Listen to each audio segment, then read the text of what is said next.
Okay, so good evening. Randy Kearns, and tonight we're going to talk about pay for performance measures. And let me ask one more time, can everybody hear me? Or a thumbs Yes, up? sir. Yes. Okay, cool. Okay. I will tell you if I have any type of internet issues tonight, I should be able to restart and get back with you. Um, we are still living in a hotel, but we are promised that our house should be ready tomorrow. So hopefully I'll have a little bit more stable computer equipment sometime starting tomorrow, but at least for our class next week. Um, Meanwhile, let's kind of get back to the topic at hand, and let me share that screen here. Okay, can everyone see the patient satisfaction, quality, pay for performance, and age caps? Okay, so let's start out with just kind of an overview to begin with to talk about what pay for performance really means.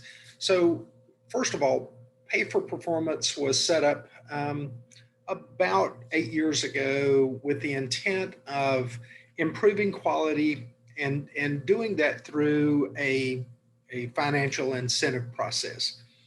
And we've talked several times. So last week we talked a little bit about pay for performance, and we also talked about prospective payment, and we talked about how at the end of each fiscal year, a hospital will compile all of their Medicare related cost, and they file a cost report, and it establishes something called the cost to charge ratio. But all of that said, they bundle that up, so to speak. They send all of that information off, and the whole aim to that is to gain some additional reimbursement. And in some cases, it's substantial. In some cases, it's no more than $10 million. In some cases, it may be $100 million. But it gives you an idea of how much money is kind of hanging out there for the hospitals, based on what they can demonstrate in cost that they incurred while taking care of Medicare patients.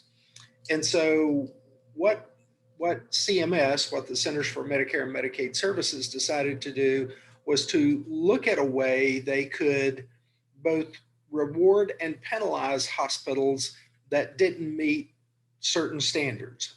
And the aim was quality standards. The way that they at least attempted to approach the quality standards included included the pay for performance measures. It included hospital acquired conditions. It included the HCAPS score, and I'll talk about that in just a minute. I'll talk about hospital acquired conditions in a minute, and I'll show you where we find that information. And then they also talked about and what they envisioned in putting this program together was readmissions for the same problem. And the way some hospitals um, um, I don't want to say maximize profitability, but that's really a part of what they're doing, is to certainly discharge patients as soon as they are physically able to go home. We want to see you, we want to take care of you, but once we feel like we've met your needs, we need to send you home, because that DRG payment, that hospital is going to get a pretty simple amount of money, regardless of how long you stay. And so if the average length of stay for a patient with a non-complicated heart attack is 4.5 days, but if I can see you and take care of you and manage your needs and discharge you home safely in 4 days, then that extra half day gives me, you multiply that hundreds of times or thousands of times in a year, and it gives you additional capacity to be able to see more patients, to admit more patients, and potentially improve your profitability and your financial operations. Hospitals are always places that care for patients first. Um, but I have to confess that on the backside of that is an enormous business machine that's operating 24 hours a day, 7 days a week. Um, LCMC Health and Ochsner Health and HCA are Hospital Corporation of America. All three of those organizations have hospitals in the greater New Orleans area. All three of those organizations have net revenue each year in excess of $1 billion. And in some cases, it's several $billion. So it's very big business. And a part of that very big business is understanding what the rules are. And so what we want to talk about tonight in terms of those rules, how are ways that they can be sure that they're doing all they can do to get the reimbursement that they believe they should get following the care for patients, particularly patients with Medicare conditions or Medicare eligible. So let's look at our terms for tonight. CAPS and HCAPS. So CAPS is actually just a comprehensive score that deals with satisfaction. It's a 32 question survey. We'll talk about that in just a minute. There's actually several varieties of CAPS, but the most famous and the one that we know the most about is HCAPS. And HCAPS stands for the hospital version of the CAP satisfaction survey. I will ask you this, if you've been to the hospital in the last several years, or you went to the doctor's office, what do you think was the first thing that arrived in your mailbox almost as soon as you got home? Does anybody know? Yes, it's where they're asking you how was your services. So it's a survey. That's right, satisfaction survey. So let me ask you this: why would they want to send that to you before they sent you anything else? To make sure that you were satisfied so that you're going to come back again. That's correct. That's correct. And there's a small selfish part of that. If I can get that to you before I send you this bill that may be eye popping in some cases, you're far more likely to reflect on exactly how you took care of me and how you treated me. And you know how those things go. Sometimes you think the care is great until suddenly you've got a $10,000 bill and it's like, I wasn't there for just a couple of hours. And how does it get to be that big? And suddenly your satisfaction isn't what it once was because you didn't think it was going to cost that much. Is Right. that fair? Yeah. No, it's not Yeah. really. Yeah, well, it's okay. That's a good point. It's not fair. But that's kind of an accurate statement of. But you're exactly right. It's not fair. But we do want to talk a little bit about that tonight, and we want to talk about the key components of pay for performance. Um, AHRQ identified the 6 domains of quality. All of this was published. There was a piece published, actually a fairly extensive report in 1999 called "To Err is Human." And the whole point was to recognize the number of deaths being caused.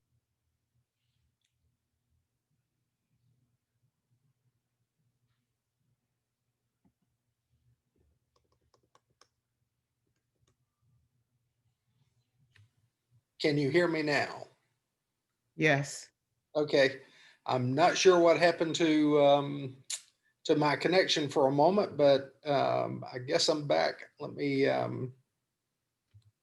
be sure and admit someone. Again, I'm using a hotel Wi-Fi, and I can only um, I'm it's the best I have at the moment. hopefully it's the last time I have this semester, but it's what I have. So anyway, if I go away again, please let me know, just like you did this time. Uh, um, I was talking about the AHRQ 6 domains of quality and the published report in 1999 to err is human. Did everybody hear that? No. Okay. Well, let me go back over that. So CAPS and HCAPS, I talked about that. Did you hear that? Yes. Okay. So um, um, AHRQ is health regulation and quality, and it's a part of DHHS. They identified what they classified, working with the Institutes of Medicine, something called the 6 domains of quality, and it was primarily to look at what are key components of healthcare quality. And the reason they did that, and actually the Institute of Medicine published a report called "To Err is Human," and the reason they did that was they were identifying substantial numbers of people who were dying in hospitals because of medical mistakes. Um, and the whole driving point behind the electronic health record in many cases was to minimize the number of mistakes through pharmaceutical errors or through, again, things being confused or mixed up or misplaced or overlooked. And the 6 domains are this safe, effective, patient-centered, timely, efficient, and equitable. Those are the 6 domains. I'll talk about them a little bit more when I get to a slide for them. Back to pay for performance. Pay for performance is really broken down into 3 large categories: hospital-acquired conditions. In other words, if you arrived at the hospital with a heart attack, and somewhere along the way you developed a staph infection, you probably got the staph infection from somebody at the hospital, which that's a bad thing. If you came into the hospital, today as an example, if I went to the hospital with a heart attack and when I was admitted, I didn't have COVID, but a week after I was at the hospital, I had COVID, and the only way I could have been exposed to it was maybe somebody at the hospital. That's a hospital acquired condition. That's not a good thing. Hospitals should keep you safe from being infected by someone with an infectious disease, particularly if you're there for a medical emergency or a traumatic emergency. The next, Dr. Kearns, I don't think I could see the shared slides. okay, thank you. Hang on just a minute. Let me go back to screen share.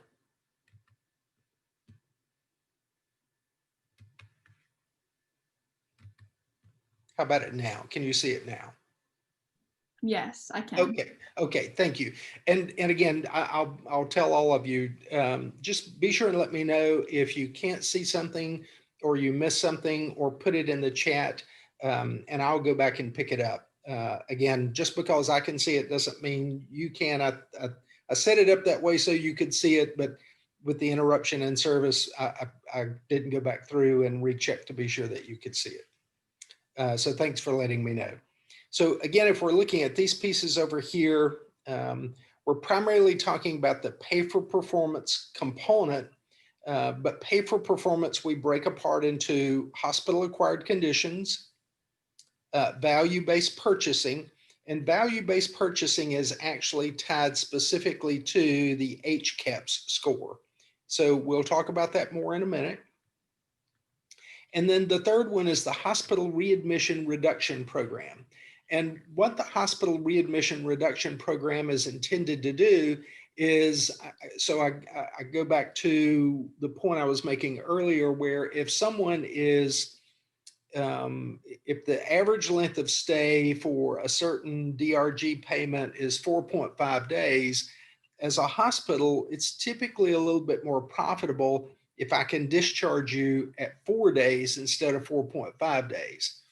And if the DRG payment is based on 4.5 days, but I'm normally keeping you 5 or 6 days for that condition, the other 2 days are free. I can't well, I can charge you, but I can't charge Medicare. And in the end, if it's not an allowable charge by Medicare, then I can't ultimately balance bill you. So so it's a bad thing for me um, as a hospital to keep somebody longer than the average length of stay for the DRG associated with their condition. Now, again, as I mentioned earlier, if the average length of stay is 4.5 days, but now I'm I get really aggressive and I can on average discharge you after 4 days, that assumes you go home and you stay home and you're healthy again. Okay. But if I send you home too soon, what may happen? Do you think You're you gonna could? return.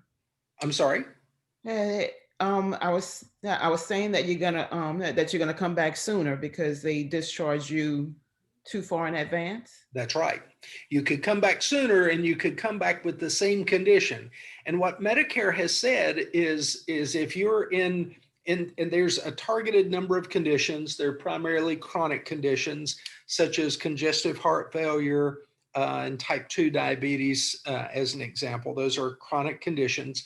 But if you came to the hospital with an acute episode associated with your congestive heart failure, and I saw you for 2 days, 2.5 days, and I discharged you home, and you came back 15 days later, I can't bill the Medicare program for readmitting you for that same condition. Okay. That's under the hospital readmission reduction program. And it goes even further and says if I do that too often, they will penalize me for my I go back to that cost report. They will reduce the amount of my cost report. And I'll show you in a minute what that means. Okay. Okay, so let me get back to hospital readmission reduction program, um, and hospital acquired conditions and value-based purchasing. So hospital acquired conditions, I just want to be sure everybody understands that. Yes? Yes. Okay. Yes. Okay. And then value-based purchasing, we're going to tie that to satisfaction survey scores, and we get that with the HCAPS. And then hospital readmission reduction program. Uh, does everybody understand those pieces? Okay, and then we combine the hospital acquired conditions, the value-based purchasing, and the hospital readmission reduction program, and we pull all of that together, and all of that together is what we refer to as pay for performance. Okay. Okay. Okay, so let's talk just a little bit about quality. The whole point to quality was, again, linking quality to value, and value ultimately has some type of a price associated with it. Again, the whole point with HCAPS was quality improvement. Um, One of the things about quality improvement, though, is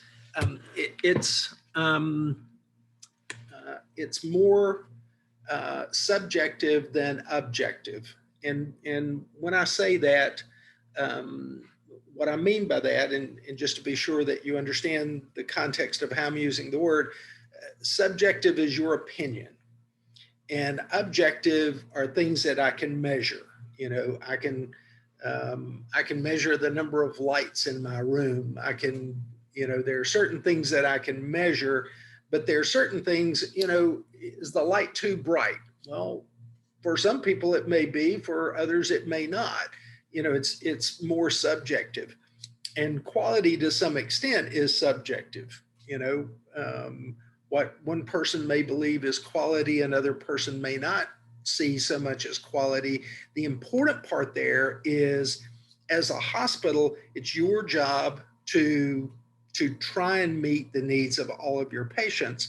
And so it's back on you to try and do those things.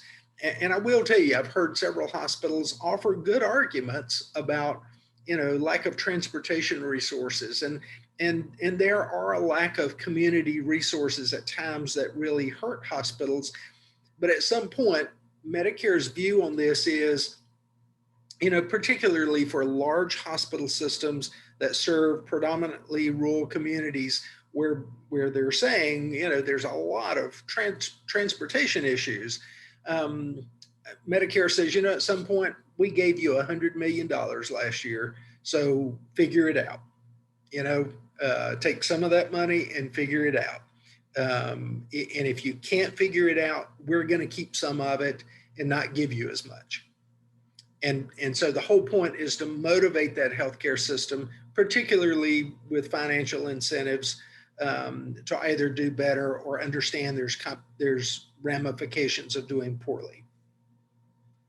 So again, with the pay for performance, it's for Medicare certified hospitals, not federal hospitals. An example of that is the VA hospital in New Orleans does not participate in pay for performance. And because it's Medicare centric, can you name another hospital in the New Orleans area that probably wouldn't be, that you wouldn't see data associated with pay for performance?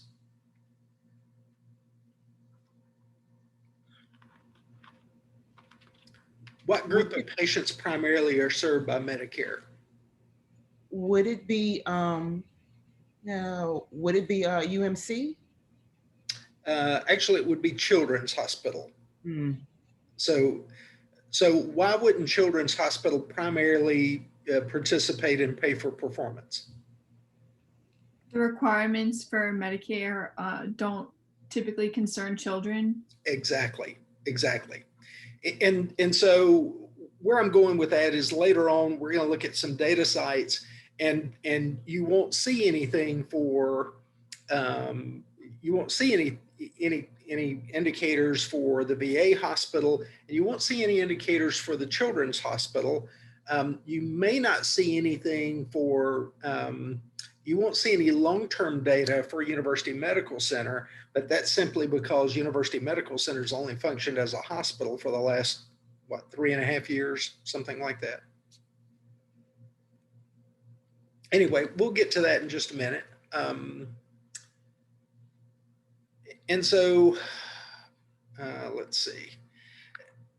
The surveys can be done in a lot of different ways. And what happens, so the federal government produces a given list of 32 questions that's on the survey. And it's actually, you can either do the survey with a telephone assist equipment, or you can do the survey with paper, or you can do the survey electronically. And then the survey is available in 6 languages. I'll go over them in a minute. It's like English, Spanish, some of the more unusual, I think French, but Vietnamese and Mandarin Chinese, and I'm missing one, but I think I have a slide on it, so I'm not worried about it. We'll get to it in a minute. And again, the hospital readmission reduction program is a pay incentive to reduce the frequency of patients being readmitted for the same condition who have been discharged with that same condition in the last 30 days. And then hospital acquired conditions. One of the primary targeted areas was something called MRSA, which is a certain type of staph infection that's particularly difficult to treat and difficult to manage. And sometimes staph infections wind up in too many patients in hospitals. And so a part of taking on hospital acquired conditions was to be sure to do everything possible to limit infections with cross-contamination in hospitals. And then another example I included, a patient has a fractured hip, but while they're there, they develop a pressure ulcer or a pressure sore. I'm not sure if you've ever seen one of those, but it's particularly nasty looking. And it really happens when I've seen it with a lot of older patients who are not physically doing, not physically able to turn themselves very well. And so they wind up in a certain position for a prolonged period of time, and it breaks down skin tissue and leads to, as I say, a really nasty looking sore or pressure ulcer. That can be at times difficult to treat. And then value-based purchasing, again, based on the HCAP score. We'll talk about that a little bit more in just a minute. So CAPS in general, consumer assessment of healthcare providers and systems. That's what CAPS is. And then again, the whole point to CAPS is to survey. I will tell you that going back to this earlier slide, some hospitals use contractors to help them with their hospital survey data. There's a company that one of the hospital systems I've worked with used, and it was called Press Ganey. And so they may reorganize the survey slightly, but it's got to be the same 32 questions that's asked of everybody else that goes to every other hospital. The only question that's been changed recently deals with pain management. And the whole point there was some concern that physicians were being driven to overprescribe opioids to be sure that patients did not ding the survey, the facility, or the doctor too hard because they didn't feel like their pain was being relieved properly. So let's move on to HCAP survey example in 2018, 14 questions. Again, the entire survey is 32 questions. You can mail it, telephone it, mixed version, or a voice activation. It is a Likert. Yeah, okay, 32 questions in length. It's a Likert scale. Do you know what I mean by when I say it's a Likert scale? Let me go ahead and explain that just to be sure. So a Likert scale is on a score of 1 to 5, with 1 being I really like it and 5 being I really don't like it. How would you say that what would you say about your experience at the hospital when you visited us on whatever date that was? You either number 1, you really did like it, or number 5, you really didn't like it, or some step in between. So a Likert score is something that's 1 to 5 or 1 to 7 or 1 to 10. Does that make sense? Yes. Okay. And again, the recently updated the pain management section just to be sure that there was not a perverse reward for over prescribing people, opioids in particular. And then patient perspective. So there's 21 patient perspectives. That's a part of it. These are the 9 key topics. Things you've got to be careful about. You can't use HCAPS in a hospital to compare different parts of the hospital or individual staff members. There's typically insufficient data and a lack of statistical reliability to be able to do that. And it's very difficult to compare, such as a med-surg floor, as an example, to a critical care floor. You use HCAPS to compare hospitals, one hospital to another, but not one particular part of the hospital to another particular part of the hospital, or individual staff members. You wouldn't use it for that. Again, 3 broad goals of HCAPS, things that allow hospitals to compare themselves on things that are important to other hospitals. And again, you're comparing yourself to the broader group, you're comparing yourself to regions, and you're comparing yourself to other hospitals that are similar in size to yours. There are incentives to improve quality of care, and we'll talk about that in just a minute in terms of financial incentives, and then public reporting accountability, being sure that there's certain transparency. Most all hospitals represent an enormous investment by the local community. At some point, lots of communities have put a lot of money into their local hospital. And so it is important that there's a certain amount of transparency that takes place. Again, it's to some extent, most hospitals are local, not-for-profit, and in essence, a part of the community and therefore owned by the community. And again, here's the pain question survey changes. It occurred a couple of years ago, but that was the most recent change in the survey.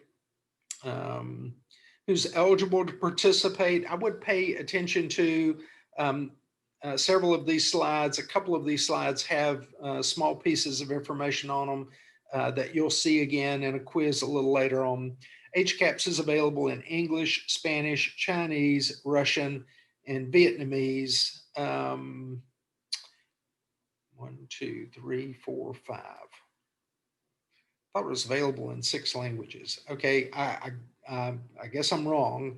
HCAHPS is available in 5 languages in mail format and two languages in telephone or voice format.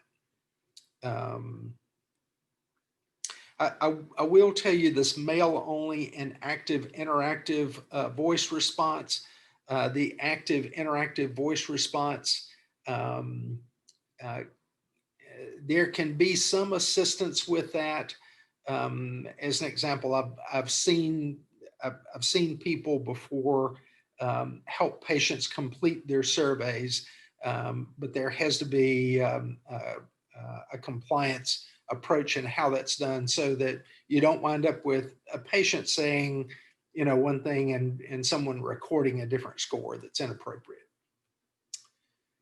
Press Ganey is again one of those companies that are out there that helps hospitals develop their quality scoring indicators. Press Ganey actually has been around longer than the HCAHPS system, and it was really some of these private companies like Press Ganey that really drove the Medicare program to implementing something like HCAHPS.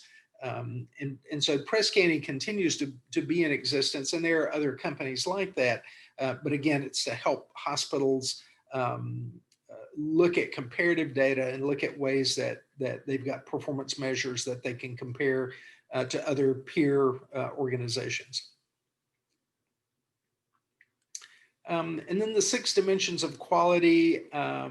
So we won't get into it tonight, but if you want to see the video, there's a video announcing what the Institute of Medicine did and how the 6 domains are not exactly alike between the Institute of Medicine and AHRQ, but it does give you an idea of the background of why this came about. Again, safe, effective, patient-centered, timely, efficient, and equitable. And the whole point to this is to recognize the various components of quality because, again, quality has certain objective components to it and certain subjective components to it. The patient-centered is probably one of the most important, but all 6 of these are important. But again, it's certainly consistent that the center of the universe, so to speak, for a healthcare system has to be built around the patient.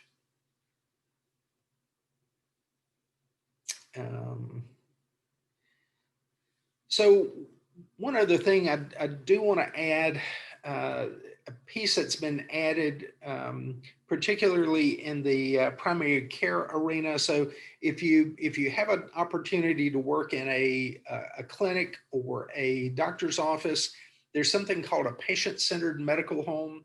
And the patient-centered medical home actually, there's some reward in how it helps you with additional finance. You can receive additional reimbursement for the services you provide, but the big picture to a patient-centered medical home is again all of these things: enhanced access. I used to be the chairman for the board of directors for a private not-for-profit uh, community medical center. And we had 4 practitioners. We had about 40 employees, and we chose to pursue the patient-centered medical home designation. Now, to be able to do that, again, each patient who qualified and helped us qualify for this designation had to have a personal provider. They had to have somebody that they could identify as, this is my physician. And then we hired a nurse practitioner who acted as a person in the middle, who actually contacted each of these patients with enhanced access and talked with them for at least 15 and no more than 30 minutes every month until the first 6 months was done, and then there was some expansion of that. But the whole point of that was to create a strong basis in how they were able to see themselves work together, get questions answered about their meds, any particular question going on with their history. And again, these are typically Medicare patients, so they're typically patients who are 65 years of age or older. There's another component of both the value-based patient-centered care, and that's something called an ACO, an accountable care organization. And an ACO is designed, again, with the aim of focusing on quality, but to be quite honest, it brings in a variety of organizations to work together to both save money, but focus on the patient, and do that in a way that again, focuses on the patient, reduces cost, saves money, and provides better care. Other aspects of the ACO, again, avoiding unnecessary visits to the hospital, reducing preventable hospital admissions. The big picture with an ACO, though, is just that it's to group together organizations, generally in a regional or a geographical continuous area, to work together to reduce total cost and improve outcomes and improve quality. And with that, let me kind of stop the presentation. I want to move over to another screen that I need to show you. Let's see. Let's look at the Pay for Performance national map. Let me see if that's.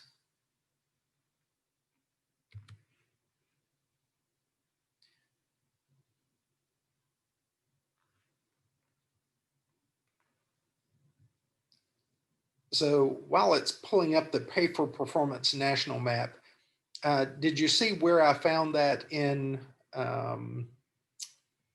let's see, let me bring this down. First of all, let me be sure that this is the screen you're seeing. So do you see the Pay for Performance national map? Yes. Okay. And, Yeah. and let me go back to Moodle just a minute. Let me be sure that's what you're seeing also. Okay, so the screen you're seeing includes now Moodle. Just a moment. Is that correct? Yes. Okay, so if I click on the tile for this week, and then I scroll down in the tile, this Pay for Performance national map and this Leapfrog group data site. These two things are important. The pay for performance national map is what we're going to look at right now. The Leapfrog group data site is what's going to tell us what we need to know about hospital acquired conditions. Okay. So let's look at the pay for performance map just a minute. Trying to be sure there was nothing else I needed to talk about there. So this is all of the US. Let's kind of scroll into Louisiana.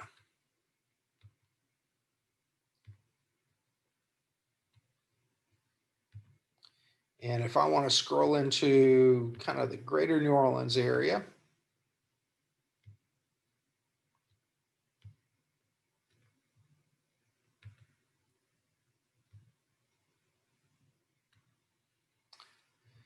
from this, we can identify a hospital location and then drill down into what their information looks like. So let's pick a hospital up here in Baton Rouge just a minute. So let me click on this one. I'm not sure the name of this, so let's click on it. This is Baton Rouge General Medical Center. Okay. So their Medicare inpatient revenue that was impacted by the cost report for, let's look at what year this is. This is for fiscal year 2020. Okay. Tell you what, let's look at 2019 just to be sure we've got a complete year of data. And then let's kind of go through the scroll again just a minute. We'll go back to Baton Rouge General.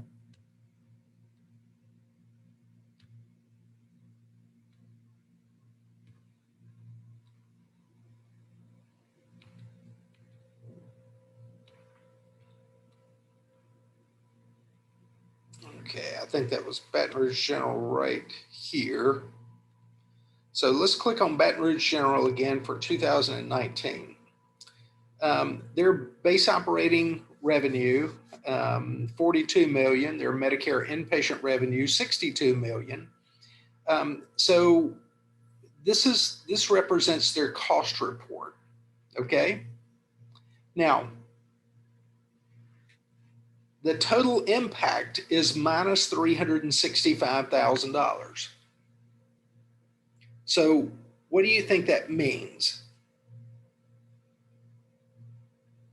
That means when the cost settlement occurs between Medicare and Baton Rouge General is actually going to receive $365,256 less than they would have if they had met the standard, the national standards.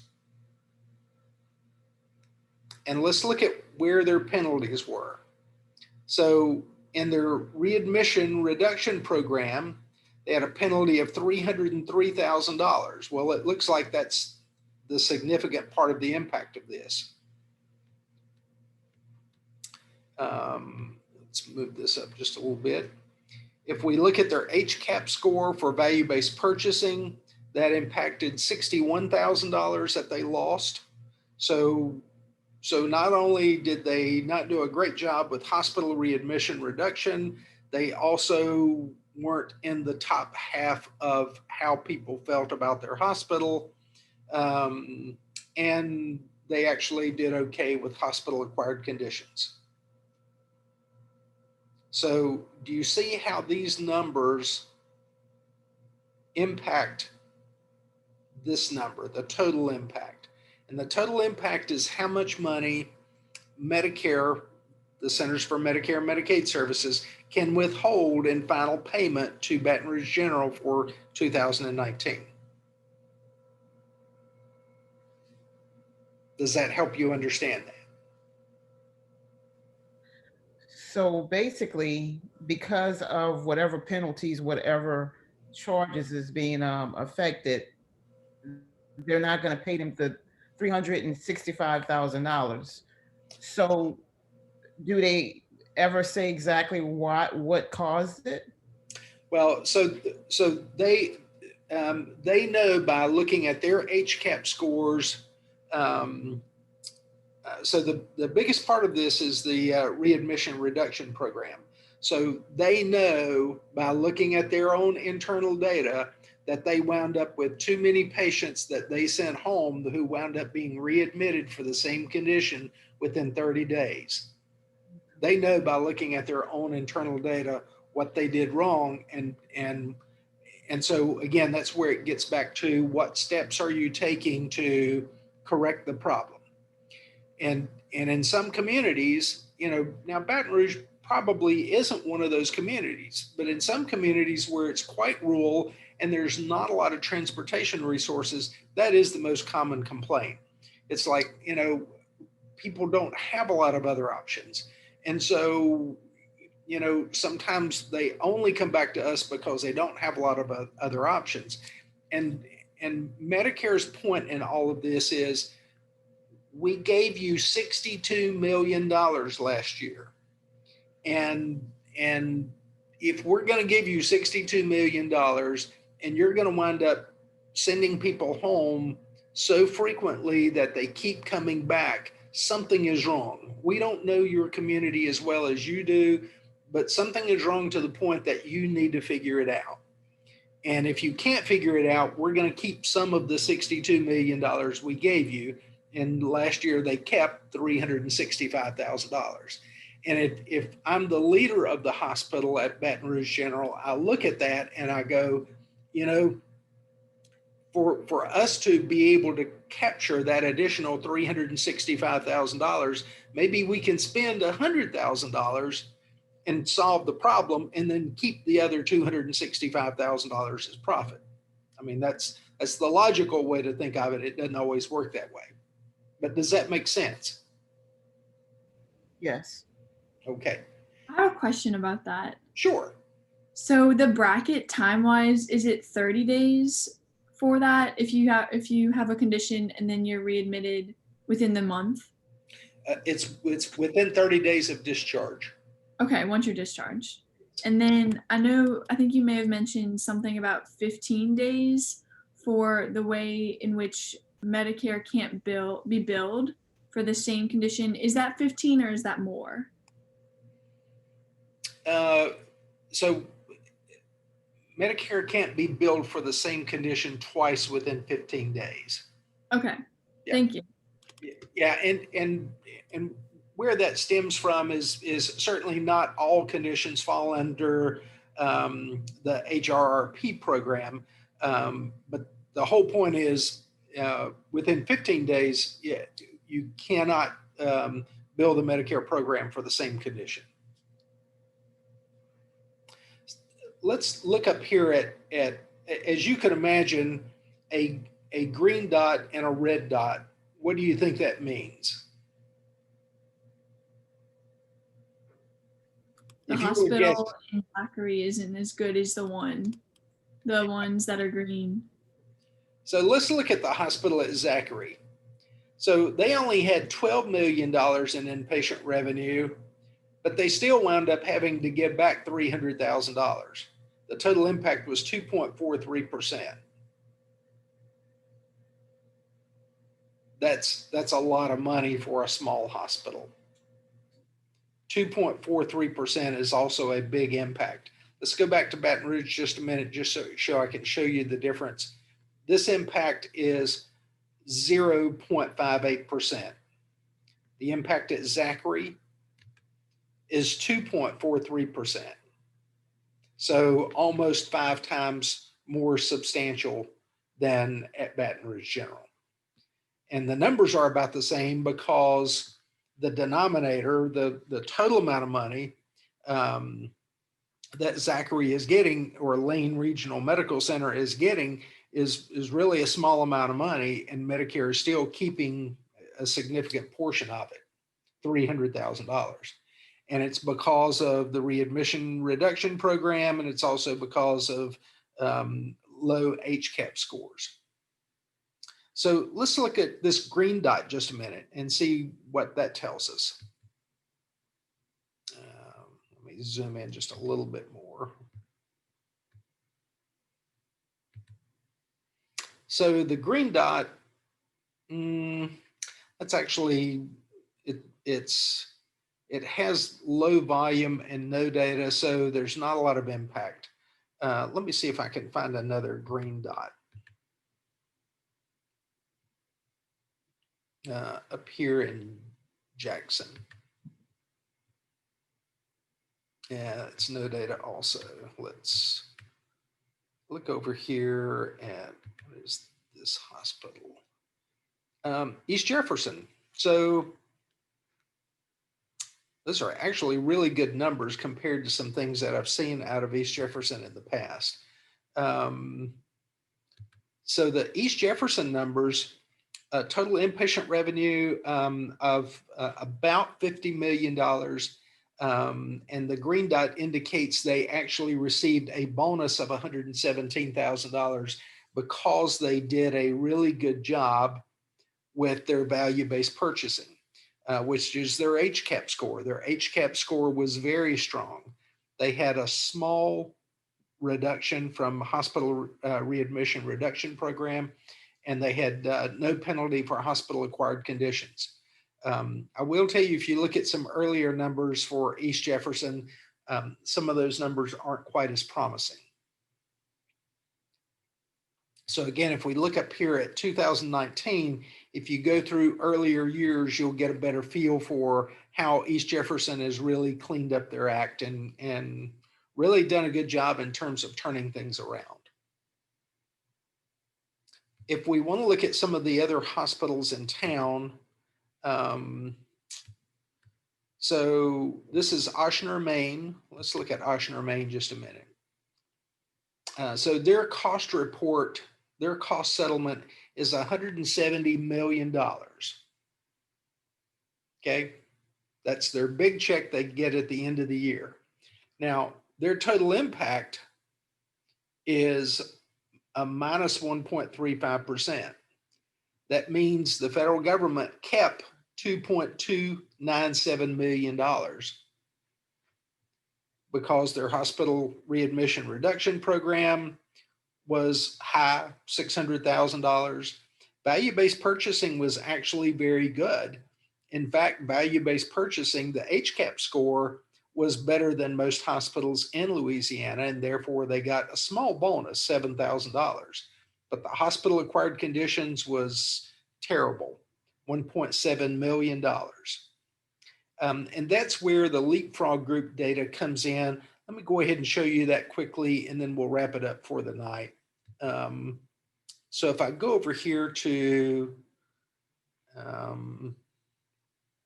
I do have a couple of short videos linked if you'd like to see 6 dimensions of quality from the Institute of Medicine and defining quality. But let's go to the leapfrog group data site. And from leapfrog group data, let's say we want to search for hospitals. Let's see, where do we want to search for hospitals?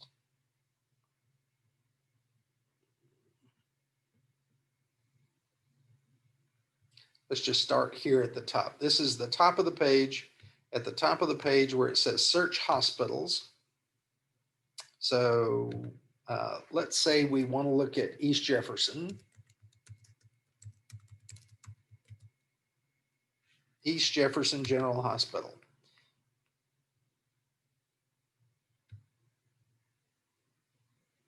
And as you can tell by, let's scroll down, particularly we want to look at healthcare associated infections.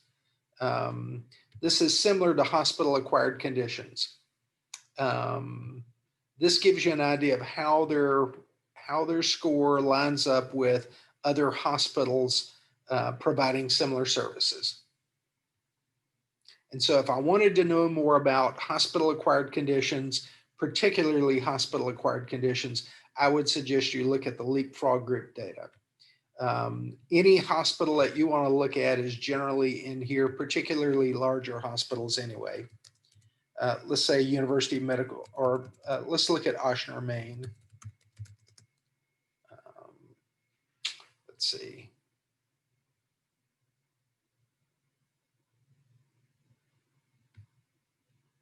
Of course, there's more than a few Ochners.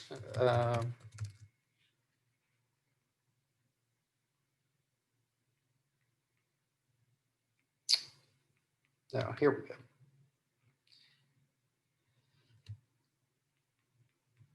And so many of their scores are outstanding. And that's in part because it's an outstanding hospital. But as you can tell, like any large hospital, sometimes it's very easy for small problems to become big problems because, again, it's part of being a large hospital. Their hospital acquired conditions actually look okay. What I would want to do is compare these numbers and compare the dates back to what we saw here when we looked at hospital acquired conditions.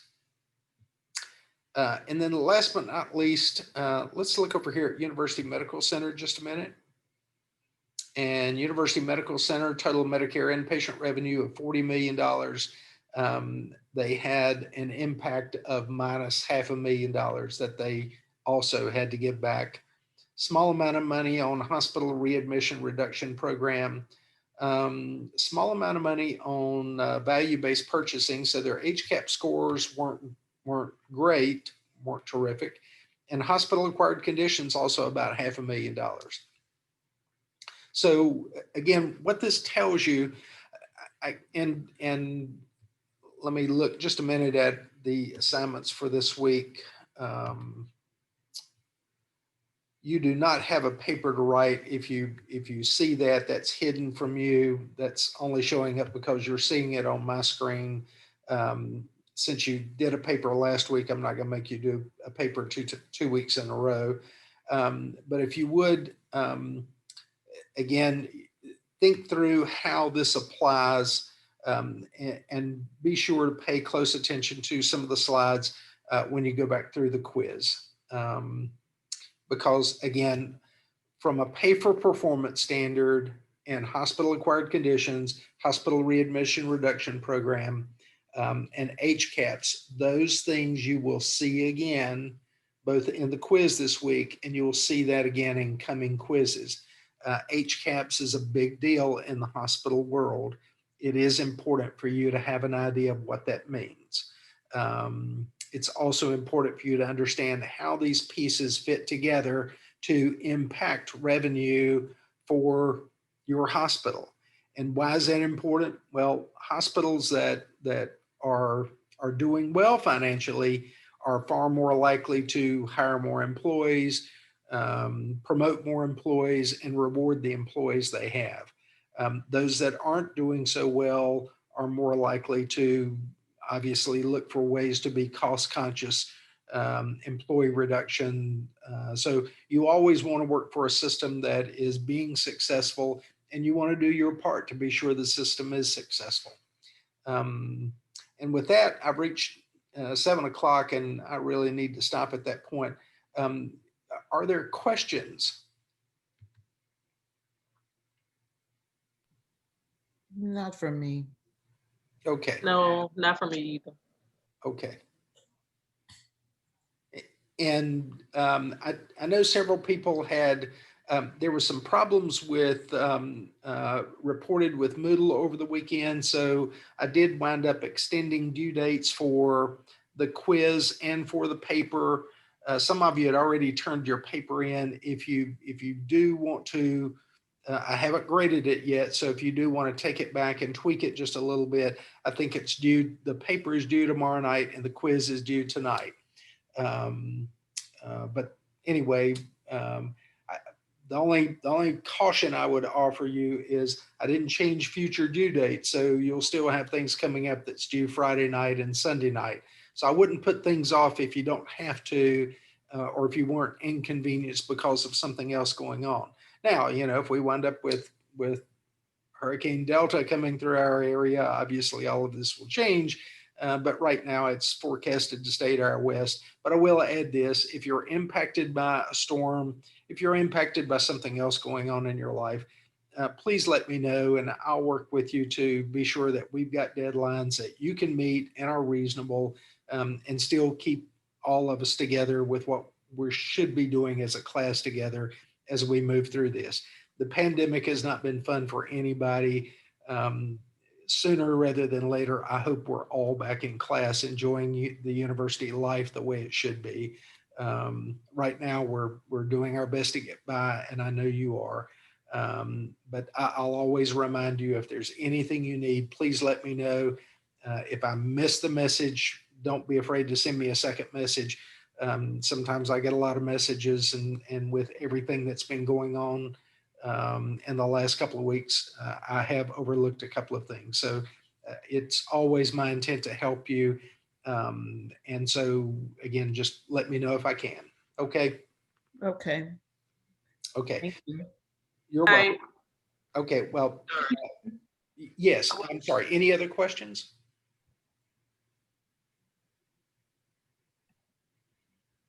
Okay, so I'm going to go ahead and wrap up for tonight, and I will post this video if you need to go back and look at anything.